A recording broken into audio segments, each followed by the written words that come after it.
نظم مكتب العلاقات في مجلس سوريا الديمقراطية بالتعاون مع منظمة الرقة للحزب الديمقراطي الكردي السوري ورشة عمل تحت شعار النظام السياسي السوري، دراسة مقارنة بين دستوري 1950 و 2012، وأكد خلاله على أهمية تعديل الدستور السوري لحل الأزمة السورية.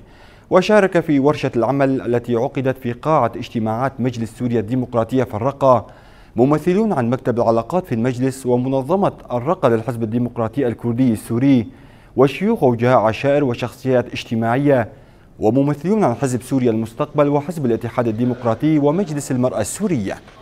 بدأت ورشة العمل بالوقوف دقيقة صمت، ومن ثم طرح محور ورشة العمل وهو مقارنة الدساتير في سوريا منذ عام 1950 وحتى دستور عام 2012، واعتبرت بأنها دساتير أزمات ولا تلبي حاجات الشعب السوري.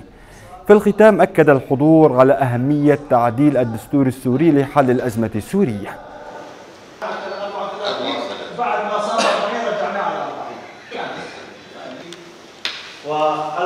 طبعا الندوة كانت غنية بالطروحات والمشاركات، ومجموعة من النخب الثقافية وشيوخ العشائر والحقوقيين أبدم ملاحظاتهم ومشاركاتهم، وكانت بالمستوى العام جيدة وناجحة. طبعا في فقرات دستورية لا تخدم النسيج الاجتماعي السوري حول دين رئيس الجمهورية الإسلام، مع أنه يذكر جميع المواطنين السوريين متساويين في الحقوق والواجبات. طيب أنا من غير قومية أو من غير ديانة، إذن حقي أني أرشح نفسي رئاسة الجمهورية لمنصب ما، فالدستور يمنعني.